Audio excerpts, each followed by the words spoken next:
un homme est supérieur à une femme parce que la femme est quand même liée à la passivité. Donc mélanger les genres à ce niveau-là, c'est considéré comme pas très juste. Mais en même temps, comme on disait également, il y a quand même toujours un peu des espaces marginaux où peuvent évoluer toutes sortes d'autres choses. Tu parlais des femmes et puis tu parlais des matriarches tout à l'heure, qui est un peu un mot qu'on a dû inventer de notre temps.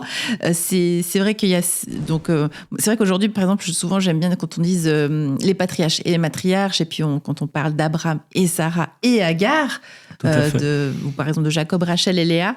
Qu'est-ce que tu sais, toi, qu'est-ce que tu peux nous dire de la place des femmes à l'époque ? Est-ce que vraiment on a cette image parfois que c'est pas des esclaves, mais qu'elles n'ont pas beaucoup de droits Alors, quand on regarde, par exemple, l'histoire d'Abraham avec ses femmes, Isaac et Jacob, on voit quand même que les femmes principales, ils ont quand même leur mot à dire. C'est quand même Sarah qui dit à Abraham, écoute, tu vas coucher avec Agar parce qu'il me faut une descendance. Ensuite, les deux femmes, Léa et Rachel, ils disent à Jacob, tu vas coucher avec telle servante ou telle servante et ça sera compté comme une descendance pour moi. Donc les hommes, ils suivent. Donc, ils ont quand même un certain pouvoir. Rebecca va quand même aussi se jouer de son mari parce qu'elle veut que c'est Jacob qui a la bénédiction. Donc, ils ne sont pas si passifs que ça. Ils ne sont pas si passifs.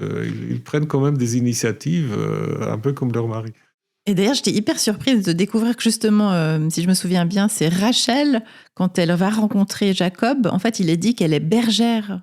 Bergère, je ne me souviens plus. Alors j'ai lu ça dans une traduction, c'est possible. Alors elle s'occupe des troupeaux, voilà. Ben ça, souvent les filles comme chez Moïse, ils vont aller abreuver les bétails. Donc ça, en effet, je ne sais pas si c'est. Disons, on peut dire au moins, les jeunes filles peuvent faire ça aussi, qui peut-être plus un travail des garçons. Ce qu'on s'imagine en tout cas. Par exemple, l'histoire de Moïse, quand il rencontre Tzipora, apparemment ce prêtre-là, il n'a que des filles, donc ils vont aussi faire abreuver le troupeau. Puis Moïse va les défendre contre d'autres clans. Mais c'est vrai que l'idée que les femmes soient totalement soumises... Donc les femmes sont à la cuisine. Par exemple, j'ai aussi lu que Jacob fait un potage. Il fait aussi la cuisine. Il fait aussi la cuisine. Il fait une soupe à son frère. Il fait une soupe de lentilles, on ne sait pas trop, pour son frère, là, parce que c'est une autre manière de raconter comment il a réussi à garder, disons, à récupérer le droit de premier-né. Il y a deux histoires, une fois avec la tricherie où il se fait passer pour Ésaü, et l'autre où il vend en fait à Ésaü, où Ésaü lui vend en fait son droit de premier-né. Mais c'est vrai que parfois c'est un peu, les frontières sont un peu floues. Après, comme on disait tout à l'heure, il ne faut pas non plus vouloir lire les textes contre les évidents. C'est des textes quand même qui ont été écrits à un moment où on avait une certaine idée quand même, une certaine hiérarchie. La polygamie existe. Elle n'est peut-être pas si répandue que ça parce qu'elle coûte cher. Donc, tout le monde ne peut pas être polygame. Donc, il faut déjà avoir une certaine puissance un peu économique. Mais elle existe. Elle n'est pas interdite.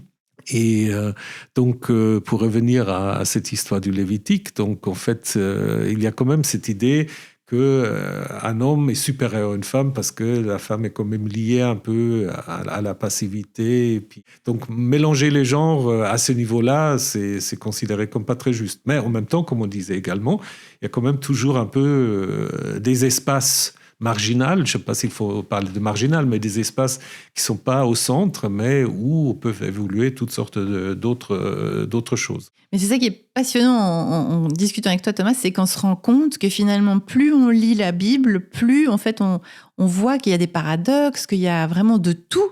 Comme tu dis, on voit les marges et elles sont quand même écrites. Les marges sont écrites, c'est ça ce qui est magnifique dans la Bible. On a dans la Bible un mot pour les prostituées. Les prostituées sacrées. Des prostituées sacrées. Sacrées, on ne sait pas trop ce que ça veut dire. Et c'est à la fois des hommes et des femmes. Et donc, ceux qui sont des hommes, on imagine parfois, c'est peut-être aussi des hommes un peu trans. Donc cette pratique, elle existe quelque part. Et c'est toujours un peu la marginalité, comme aujourd'hui. Donc, on a un discours officiel, très moral, mais en même temps, il y a des petits arrangements. On peut aller voir quand même d'autres femmes. Les hommes bien mariés, ils vont aller voir des garçons. Donc, c'était déjà à l'époque, en fait. En fait, quand je t'écoute, j'ai l'impression que tu décris finalement une société un peu pansexuelle déjà depuis toujours. Oui, je pense la sexualité sexualité a toujours été beaucoup plus débordant que juste la procréation. Limité, Et puis cette limitation à une sexualité-procréation, certains disent c'est lié à l'industrie révolution, à la révolution industrielle, où en fait il faut que les hommes se dispersent pas trop, ils ont leurs femmes qui s'occupent d'eux, et puis donc en fait une sorte de généralisation d'une certaine image de la femme. Que quand l'Église catholique vous parle en fait sorte d'ordre biologique qui sera là depuis les origines. C'est ça. C'est un ordre du 18e ou 19e, quoi. Donc je pense qu'il faut aussi pas oublier ça.